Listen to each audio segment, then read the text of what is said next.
I could not believe it. I mean, I was shocked, and then I'm saying to myself, who did this? And why anyone would hurt John? Then it struck me that I might have a picture of the killer.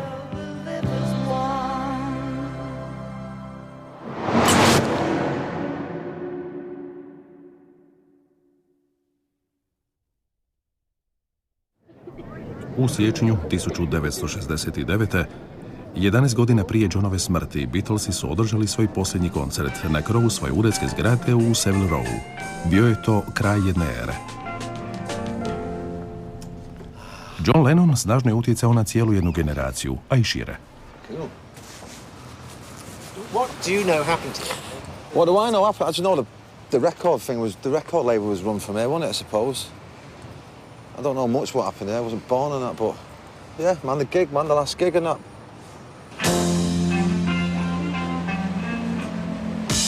Don't let me down. I see this side, it's McCartney there, isn't it? Lennon in the middle, Addison there, cool. Isn't it? I mean, his voice, man. I mean, it makes me happy, makes me sad, makes me fucking angry, makes me chill, you know what I mean? It's his voice, really. I thought, right, I want to be in a band like that. What kind of make music like that? Cijelog svog života, nakon što je napustio Beatlese, John je bježao od ludosti Beatlemanije. 1971. našao je utočište u New Yorku, gradu u kojem će 9 godina poslije biti ubijen.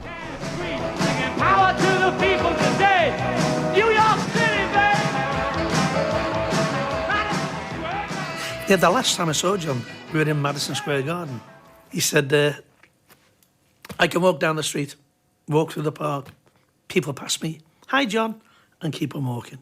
Instead of, hi John, autograph please, blah, blah, blah, blah. He said, I love it. And I thought to myself, John's found peace at last.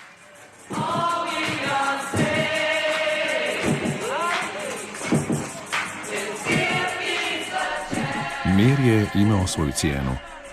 Johnov politički aktivizam utjecao je na mlade, te ga je i sam predsjednik vidio kao prijetnju. Nixon je Johnu odlučio uskratiti zelenu kartu. There's a piece of tape somewhere of Nixon's henchmen saying, you know, this guy could sway an election. This is preserved. And the first step was to kick him out. And they were very eager to do that. Kolovoz 1980. John je već odavno dobio bitku za pravo boravka i zajedno s Yoko kreće u novi glazbeni projekt.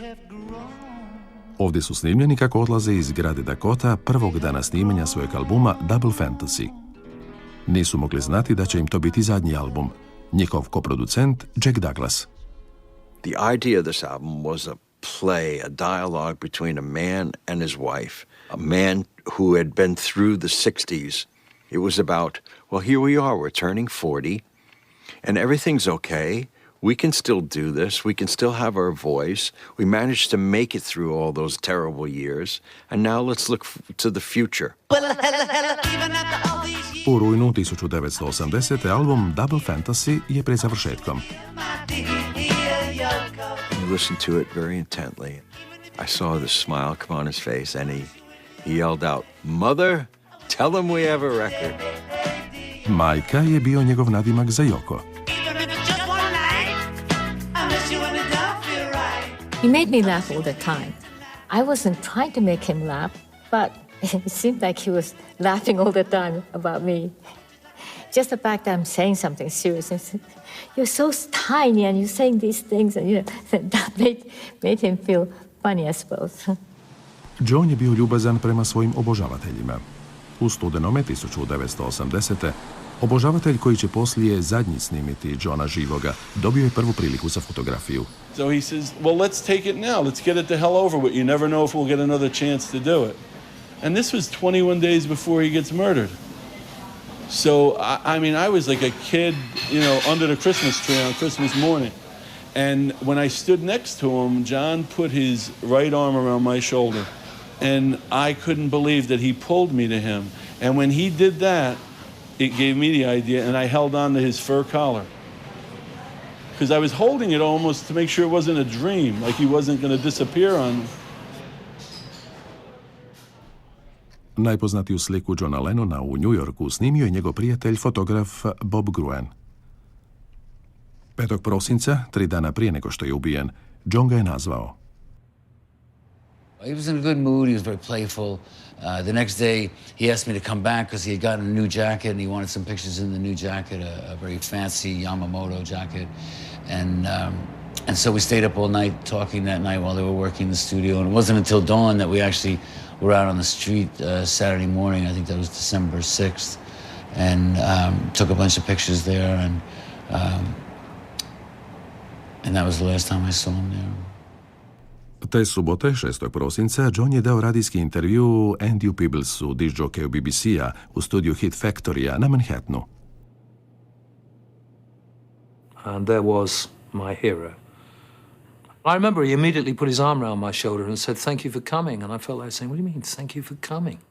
When I left England, I still couldn't go on the street. It was still Carnaby Street and all that stuff was going on. We couldn't walk around the block, couldn't go to a restaurant, unless you wanted to go with the business of the star going to the restaurant garbage.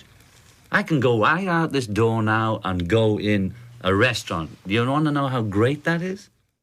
And towards the end of the interview, for some perverse reason, it just flashed through my mind, ask him about security. And he came out with the classic quote, you know, I can walk down the street and people say, "Hi, John, how are you? How's the baby?" And I can see him now saying it with such conviction. He could never, ever have dreamt what would ensue in 48 hours. Never, ever have dreamt.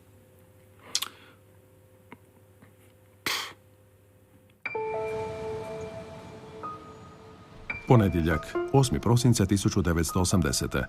U 10 ujutro John Lennon izlazi iz zgrade Dakota i kreće prema svom omiljenom lokalnom brijaču. He just wanted a haircut. I don't know, maybe I have those hairs still. I don't know. I used to keep his hair. Well, the day started with Anne Leibovitz photograph. Nakon što je fotografkinja Annie Leibovitz završila fotografsku seansu za časopis Rolling Stone, njezina će naslovnica postati slavna u cijelom svijetu. Johnov obožavatelj, fotograf amater Paul Goreš stiže kao i obično. I got to the Dakota around 11:45 in the morning. And when I got there, it was a nice mild day. It was for December 8th. The only other person there was a guy standing with a long overcoat with a fur collar and a fur hat. And he had a scarf on, and he was holding Double Fantasy under his elbow. And he says to me, "Are you waiting for Lennon?" And I said, "Yeah." And he said, "My name's Mark. I'm from Hawaii." And I said, "I'm Paul. I'm from New Jersey." And he said, "Oh." He said, "Do you work for him?" I said, "No." He said, "I came all the way from Hawaii to get my album signed." So I said, "Where are you staying while you're in the city?" And with that, he seemed to change his whole demeanor from like a dope to an aggressive person. And he said, "Why do you want to know?" And I told him, "Go back where you were standing and leave me alone." And we were doing this sort of the interview. It was RKO radio, was it? You know. 12 sati i 40 minuta. Ekipa s radija RKO iz San Francisca puna očekivanja stiže na intervju. We drive up to the Dakota, which is a very impressive building. I mean, it takes your breath away. And then we're ushered into this incredible space, this beautiful room where you take your shoes off, which is a wonderful custom. Sit down on a couch. And Yoko was there, and I noticed, I looked up at the ceiling and I saw these clouds that were painted on, you know, lovely. U međuvremenu, Paul Goreš ulazi kako bi uzeo Johnovu knjigu iz 1965. A Spaniard in the Works, koji je ostavio Johnu da mu napiše posvetu. John was coming into the hall. He said, "I'll sign it for you today, I promise." So I went back outside at my post, and when I went back outside, the guy with the overcoat was there, and he was alone, again, on the other side of the archway. And he came over to me and he said, "You know, I want to apologize to you." He said, "I owe you an apology for the way I acted." he said, but you're in New York, you never know who you can trust these days.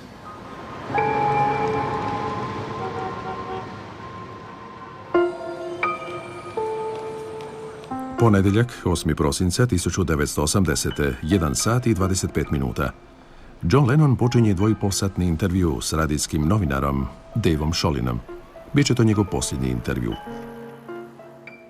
The door opens and John appears, does this little jumps up in the air and proceeds to like say, "Here I am, folks. The show's ready to begin." He spreads his arms out and comes right over. He could not have been more upbeat. U intervju John govori o svojem životu, o vremenu kad je živio u Liverpoolu, o vezi s Yoko i o njihovom sinu Seanu. He was born on October the 9th, which I was, so we're almost like twins. So now I have a sort of more reason to stay healthy and bright. People say I'm crazy. In 1978-9, around then, he was saying, I feel very lonely because there's not a man that I can talk to, or being a husband or being in a position of understanding about women and all that. And they must have some kind of, a group session or something with those men. So I said, well, I suppose there should be, but we couldn't find one. And one day, I saw John sitting in bed and crying. And I said, what happened? And he was reading a book called The First Sex. And it's a book about how women did not get credit at all for what they did in history. And he said, I didn't know that we were doing this to women. So he has a very soft heart, It seems to me, and correct me if I'm wrong, that John came from a background that was very macho.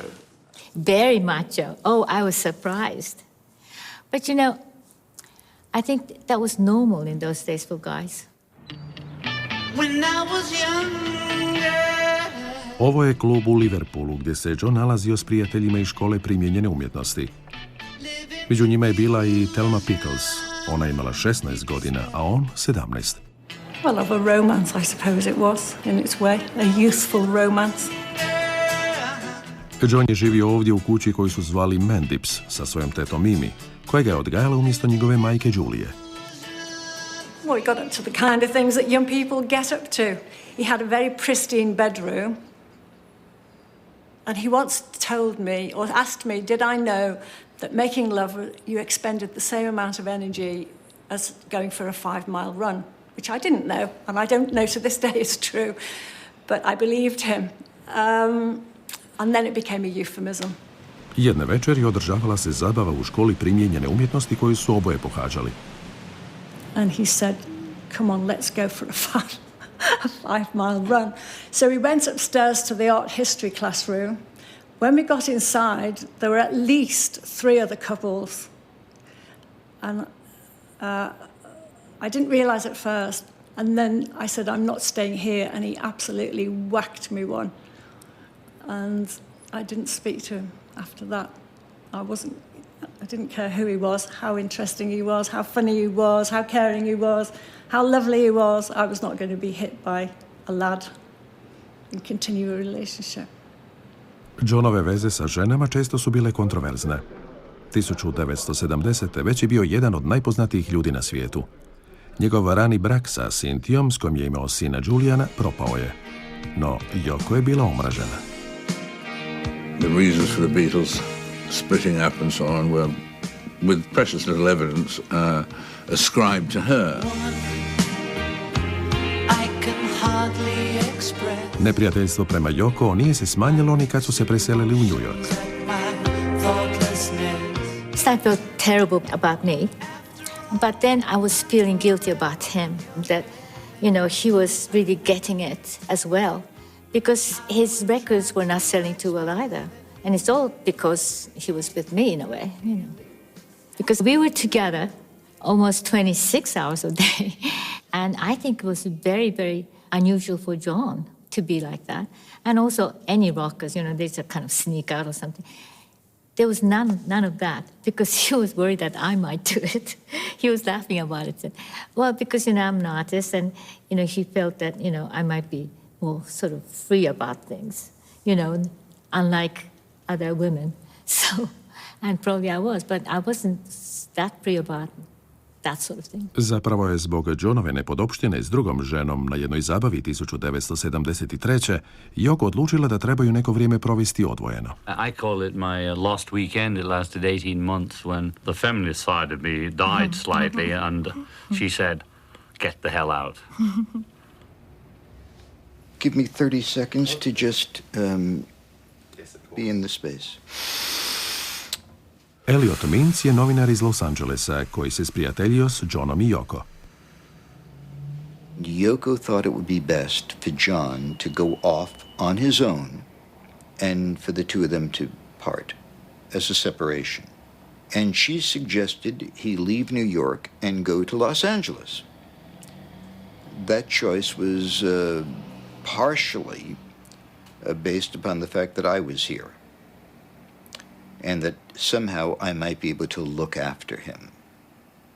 Talk about a burden. In the first couple of weeks, he did what people do in this city. If you're a bachelor for the first time and by former profession you happen to have been a Beatle.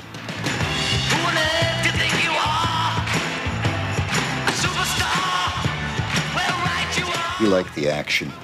For a short time, he liked the parties. He liked the nightclubs. He liked the drinking. He didn't mind the attention of the ladies. I can tell you this.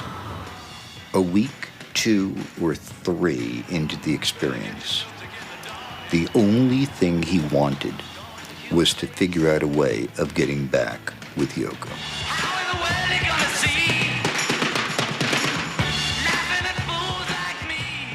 And I would say to Yoko, look, he just keeps saying to me, tell mother, he referred to Yoko as mother, tell mother that I'm ready to come home. And I would say that to Yoko, and Yoko would say, no, he isn't. I'll let you know when he is. Nakon 18 mjeseci odvojena života, John i Yoko su obnovili vezu. Tada, 1975. rodio se njihov sin Sean. John je bio novi čovjek. Svoj povijesni intervju s Daveom Sholinom 8. prosinca završava tvrdnjom da osjeća kako ulazi u novu životnu fazu. Because I always consider my work one piece, whether it be with Beatles, David Bowie, Elton John, Yoko Ono, and I consider that my work won't be finished until I'm dead and buried, and I hope that's a long, long time. So we ended this interview, said our goodbyes, all took photos. I had my photo taken with John and Yoko, which I treasure more than anything. Wrapped up the gear, and then headed on down to get to our car. We were going right to the airport. 4 su sata i blizu ulaza još se mota obožavatelj i fotograf amater Paul Goreš. Spazio ekipu s radija RKO kako izlazi iz zgrade s opremom za snimanje. Now a little bustle, people starts coming out. I start noticing a lot of silver cases and whatnot. So I figured John will be coming out soon. Next thing, John comes walking out looking for a car that was going to take he and Yoko over to the record plant. So he turned to Jose and he said, Jose, where's my car? And he said, Jose was the night doorman who had come on. His name is Jose Perdomo. And he said, it's not here yet, Mr. Lennon. He's looking around. And I thought it was, for a split second, I'm thinking to myself, boy, this is pretty amazing. I mean, here's John Lennon outside of New York. I thought of that quickly, and I said I just dismissed it. In this town, it's no big deal, and that was it. He said to me, don't forget to get your book. He said, did you get your album signed? I said, I'll get it. I'll get my album signed tomorrow. I'll get the book before I leave. And as he was talking to me, the guy with the overcoat approached him from the left. And he didn't say a word. He just held the album out in front of John. And John turned to him and looked at the album and said, do you want it signed? And the guy nodded. He didn't say a word. He just nodded. So it looked like a picture, so I snapped a couple pictures. And the first picture I took was John signing the album, looking at the album. And he nodded, and he took the album, and he just backed away. So John is saying, well, our car isn't here. You're going to the airport. Yeah. Would you mind giving us a ride? Hop on in. We're headed in the same direction. So as he was getting into the limousine, I took a picture of him getting into the limousine. And that turned out to be the last picture of him alive.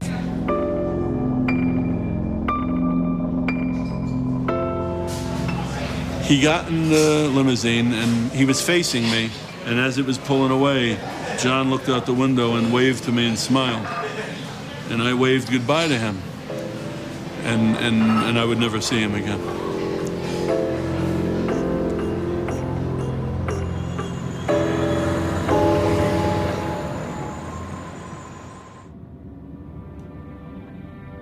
Sada je 5 sati, ponedjeljak, 8. prosinca 1980.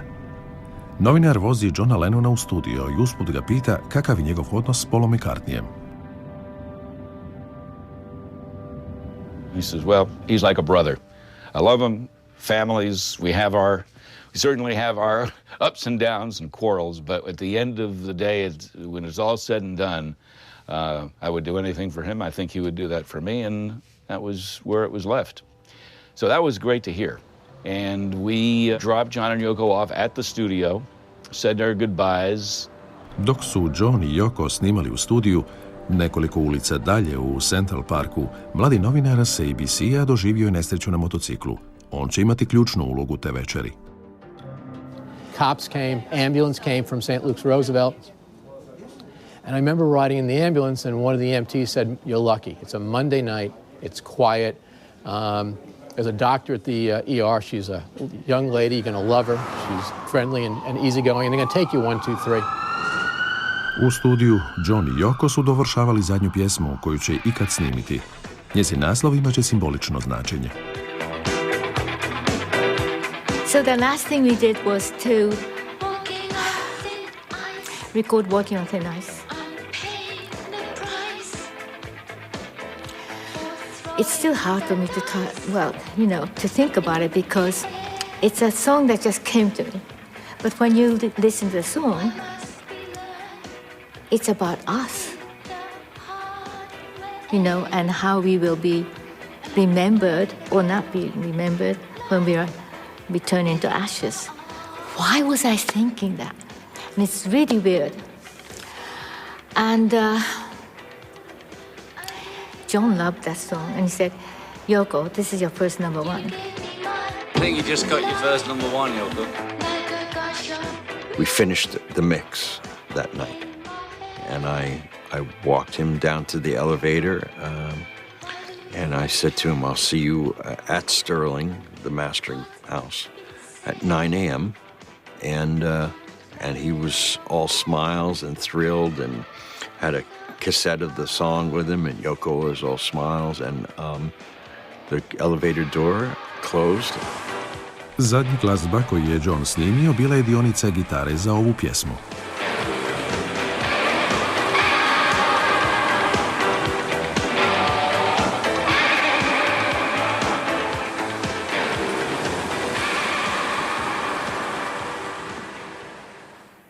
And then when we were in the car, I said, oh, shall we then go to a restaurant or something before we go home? He said, no, I want to see Sean before he goes to sleep. I said, well, he's probably asleep by now, I was thinking, but okay, he wanted to see Sean, so he wants... So, but even if we went to the restaurant, doesn't mean anything. It didn't, make us avoid anything horrible. And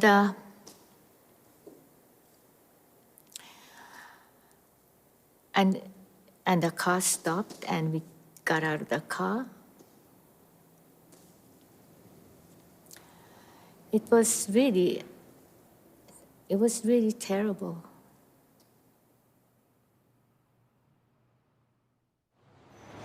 I was a patrolman in a radio car, and I got a call that there was shots fired at 1 West 72nd Street. There was a man pointing into the vestibule, and he said, "That's the man doing the shooting." And at that point, we realized this is for real. So I peeked in and saw a man with his hands up. So I threw this guy up against the wall. And at that point, Jose says to me, "He shot John Lennon."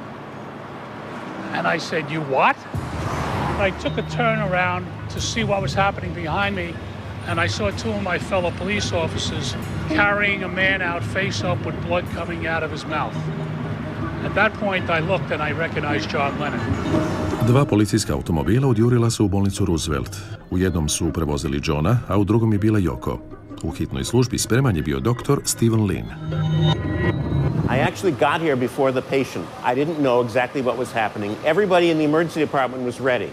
Through the doors just like these, two police officers came in. We didn't have locks in that period of life, but we do today. They were carrying a body over their shoulder. It was lifeless. We were ready. It was a very busy night. There were other people who came in, swaggering in with varied and sundry problems. There was a waiting room full of people. And there was a gentleman who had come in about an hour before Lennon was brought in, who was in a motorcycle accident. And it turned out that he was a cub reporter. The doctor comes over and she looks at me, and I'm just filthy with everything. And she said, "All right, we're going to take you into X-ray and see what the damage is." I said, "All right." And at that moment, the door behind me slams open, and a man comes running in yelling, "We've got a gunshot in the chest." And the doctor says, "When's it coming in?" He said, "It's hitting the door right now." So she says, "Alan, I'm sorry. I got to take care of this." "No problem, I understand." And I can hear footsteps again when the door opens up, and I look behind me, and in comes a stretcher. 4, 5, 6, I'm not quite sure how many police officers are carrying a stretcher. We positioned the body on a stretcher in front of us. It was clear that there were 3 gunshot wounds in the left upper chest and 1 to the left arm. It was also clear that there was no circulation, no perfusion. We initially didn't know that it was John Lennon. As part of our normal routine, we took his identification out of his clothing, and it said John Lennon, but the nurses said, "This doesn't look like John Lennon, it can't be." Almost immediately thereafter, Yoko Ono entered the emergency department. We knew who we were dealing with. We had a very important person in our midst, and it was our job to attempt to resuscitate him. 2 officers come out, and they're literally standing over my bed. And one says to the other, "Can you believe it? John Lennon." I open my eyes and I look up and say, "Excuse me, sir, what did you say?" And he said, "I didn't say anything." And he moves away. Well, did he say John Lennon? Did he say Jack Lemmon? Did he say some other name of somebody that, we don't know? And I hear crying. And again, I crane around, I look behind me, and in comes walking an Asian woman in a full-length mink coat. I knew it was Yoko Ono, so it had to be John Lennon. Alan Weiss je uspio doći do Golnice i nazvati svoju redakciju, te javiti da je netko pucao u Johna Lennona, da je on u bolnici, te da njegovo stanje nije poznato. Britanski novinar slobodnjak Tom Brooke živi u Njujorku. On that day, I was at home. I lived down in Greenwich Village, and I got a call from Jonathan King, and he told me he just heard a news report that there'd been a shooting at the Dakota apartment building and that possibly John Lennon was involved. When I heard that, I thought this could be a really, really big story. So I left home very rapidly with my tape recorder and a radio, got in a cab, came up 8th Avenue, and I arrived here probably around 11:15. My girlfriend came in ashen-faced, looked at me and said, "John's been shot." And, I couldn't, I was stunned. I just couldn't. I said, I just saw him. She said he was shot at the Dakota. He's up at Roosevelt Hospital. So I ran downstairs with her, and we got a cab and headed up 8th Avenue to Roosevelt Hospital. Kamermana lokalnih vijesti snimio je trenutak kad je stigao producent Jack Douglas. Jack Douglas, I was just with us. But you have to read a word. Yeah. Is Yoko here? Is Fred here? She's here. Yoko is here. Okay. So I had a special number to call the Dakota desk, the place where they admit people, the security gate. And I called that number. And I said, hi, it's Elliot, and I just want to make sure everything is okay. And the person hung up the telephone. And that had never happened before. So I made a quick telephone call to American Airlines to book one seat on the last flight from LA to New York. And I am sitting on the gurney, and I'm able to look into the room and watch them work on John. And he's lying there on a bed, and he's surrounded by medical staff, and all his clothes are off. And I just remember there being a lot of blood. What we found was that all of the blood vessels that left the heart, the aorta and all of its branches, had been destroyed. We tried to find a place where we could stop the bleeding. I literally held John Lennon's heart in my hand and I massaged it to try to get his heart going again. We transfused blood, but it was clear with all of the vessels destroyed, there would be absolutely nothing that we could do that evening. About 11:10 to 11:15 that evening, we pronounced John Lennon dead.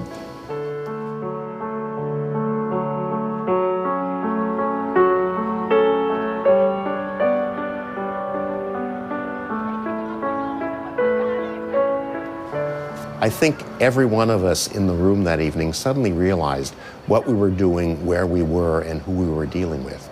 A lot of people began to cry. We reminded the staff to be certain not to say anything to anybody until appropriate press announcement had been made. We told the staff that they couldn't sell their uniforms that might be bloodstained. We made certain that all the linens and all the equipment in the room was secured and that the medical record was tightly secured. And then suddenly, out of virtually every door to the emergency room, security officers came running in, and they said, "You, lay down." I said, "No, I'm quite happy here." He says, "Lay down," because apparently the ABC story had been reported by that point. So I laid down, they took the gurney, and they took me out of the emergency room, and they put me in another room right outside the emergency room. It was at that point that I understood I needed to walk down the hallway and speak to Yoko Ono. As I did, I remembered that I was taking care of Alan Weiss, an ABC news director, and he had been laying on a stretcher right outside of the resuscitation room, but the stretcher was empty. The hospital plays Muzak, and the song that comes up on the Muzak is All My Loving. The song ends, a minute, 2 minutes later, there's a shriek. No, no, oh no, oh no. Her first response was immediate. It's not true, you're lying, it can't be, I don't believe you. In my mind, it literally felt like this was going on for about 5 minutes. She was laying on the floor, she was hitting her head against the floor. I put my hands behind her head to try to prevent damage to her. Yoko Ono was incredibly emotional for quite some time. And in fact, it was when one of the nurses brought in John Lennon's wedding ring and gave it to me and I gave it to her when she accepted the fact that her husband was in fact dead.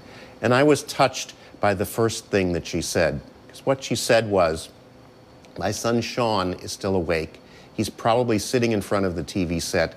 Please delay making the announcement 20 to 25 minutes so I can get home and make certain that I tell him what happened before he sees it on TV." The doctor who first saw me comes in and says, "All right, Alan, let's continue with you." I go, "Hold on, Doc.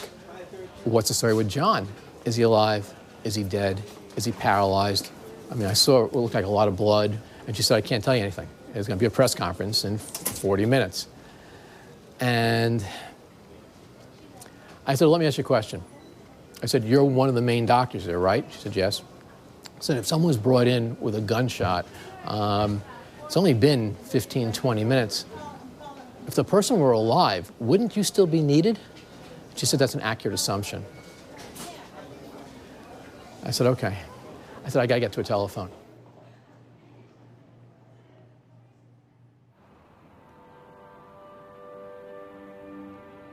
Late this evening, one of the world's great entertainers and musicians, John Lennon of the Beatles, was shot outside his New York home. So we begin tonight by bringing you up to date on that story. John Lennon was shot 3 times at around 11 p.m. Eastern Time. He was rushed to New York's Roosevelt Hospital, but died a few minutes later. Police have a suspect in custody whom they describe only as a local screwball. Monday night, I was actually printing the pictures that I'd taken on Saturday. Late as usual, I was trying to get everything done. Then a friend called up and said that he saw on TV that John Lennon was dead. Kind of sunk down to the floor and was just thinking, how can you change this? How can you fix it? How can you make it better? What can you do to reverse that? And there's nothing you can do. I would say about 15 minutes after I got here, I heard that Lennon had been taken to Roosevelt Hospital and that he was pronounced dead. And that was really earth-shattering news. And it was my job to report and relay that news back to the BBC in London, which I set about doing by using a phone in a phone box just at the end of 72nd Street. U Britaniji je rano ujutro. On the line now from New York, from outside the apartment building where the murder took place, is our reporter Tom Brooke. Tom, can you tell us exactly what happened? Well, as you were saying, Brian, John Lennon was killed 2 hours ago. He was returning home with his wife, Yoko Ono. Johnovu bivšu djevojku iz srednjoškolskih dana, Telmu, probudio je telefonski poziv. It was my news editor. I was a journalist on the news desk at Granada Television saying, John Lennon's been shot. He's dead. And I just kept saying, are you sure? How? I don't believe it. And he said, we need you in here quickly. So I drove in the early hours of the morning. I passed Mendip's, the house where we used to go, and I looked at it. It was dark. It didn't look any different. And I still expected that when I got to Granada, it would all have been some misunderstanding. Radijski novinar Dave Sholin stiže kući u San Francisco, presretan zbog intervjua koji je napravio prije 7 sati. Nije čuo vijesti dok nije uključio radio u automobilu. I literally pulled over, I stopped the car, and for a split second, even though I knew it was happening, I was kind of like praying to myself, maybe this is a bad dream. Dok putuje u New York, njegov prijatelj Elliot Mintz još ne zna da je John umro. A flight attendant come out of the cockpit in tears. And I looked at her and I said, are you okay? And she looked at me and she said, they just killed John Lennon. Londonski aerodrom Heathrow, 6 sati ujutro. Novinar BBC-a Andy Peebles i njegov producent Paul Williams upravo su se vratili iz New Yorka i ne znaju za tragediju. Paul dropped his phone, those ones with the bendy leads, and it hit the floor, wherever we were in Heathrow, the terminal, and bounced, and I turned to him, and he had tears streaming down his face. And I said, what's the matter? Thinking something had gone wrong with the family. And he said, it's John. And I said, what do you mean it's John? He said, John Lennon, he's been shot. And I said, Paul, don't be ridiculous. He's been shot. He said, yeah, he's dead. I just stood there, aghast. I was shocked, and then I'm saying to myself, who did this? And then all of a sudden they said, we're getting some information saying that the man that killed him may have come all the way from Hawaii. And when they said that, I immediately realized who it was. And you can't imagine the disgust and anger. Then it struck me that I might have a picture of him getting that album signed.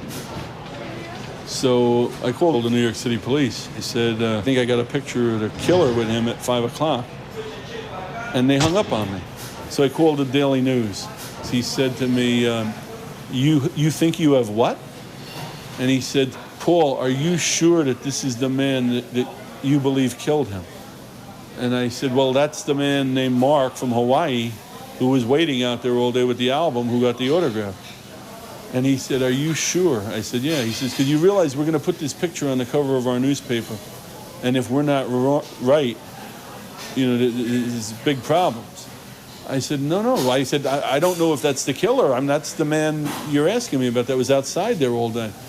So he said, all right. So what they did is they had a connection with the police station, and they had a reporter there that was trying to see what the guy looked like to see if it matched the photo. But they kept him under a coat. They put him under his overcoat and stuff, you know. But what happened was time was running out. The editor said, we got to get this on the cover of the paper. And he said, You got to find something for me. Look at his shoes. Look at anything. See if you can find. Is he wearing glasses? The guy said they have him under an overcoat. I can't see the guy. And then the guy said, wait a minute. I see a scarf hanging below the coat. And the editor said, go to press. Because he was wearing the scarf in the picture. It's just mind-boggling. It's so senseless and it's a waste, but it achieved what that piece of garbage wanted to achieve, was make a name for himself. You know, by doing that, he linked himself with John forever. And unfortunately, you know, that's the way history is. It affects me emotionally. Yeah, it does, because I just feel we've all been deprived. And you want to know what he would have done. Johnova prijateljica iz Liverpoola, Cilla Black, tog kobnog dana pjevala je i Međan u Bahreinu. I did go a little bit on my good nights. Yeah, that was...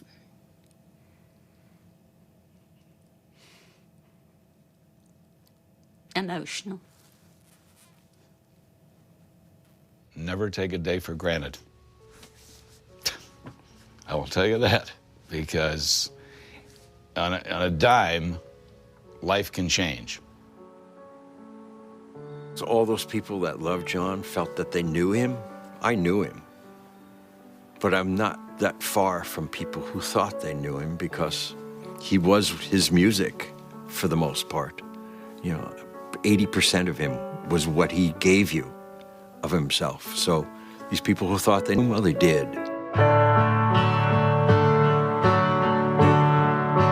Love is real. Well, yeah, my son Lennon called him after John Lennon, without a doubt. And I know he probably gets stick for it, but it is a tribute, you know what I mean? But yeah, why not? Like I said, man, I love Lennon, you know what I mean? I think that influencing the way people think or thought was in its way as potent a force in his life as the music and the words. Yoko se morala nositi s valom tuge koji je preplavio milijune diljem svijeta. A lot of people were standing outside, you know. But I was more concerned about what I'm going through and what Sean is going through. But then when I heard that, you know, some girls jumped off the roof or something, and then I thought, oh dear, I have to take care of them. Because, you know, I am his wife. 8 dana nakon Johnove smrti, Paul Goreš primio je paket iz Dakote. U njemu je bila knjiga koju je ostavio Johnu na potpis. I opened the book and he wrote Love John Lennon 1980. And it was the only time he ever wrote love on something for me. John had signed it 3:30 on December 8th.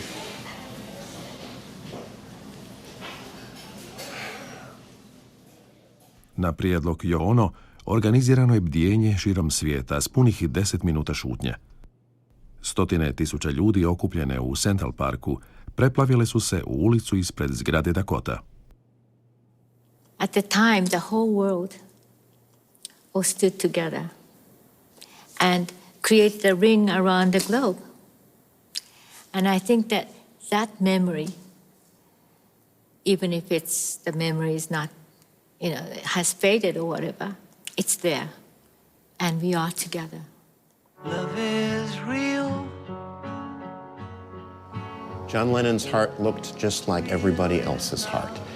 Unfortunately, at the moment that I found it, it was empty and devoid of blood and lifeless and not beating, but it was a good heart.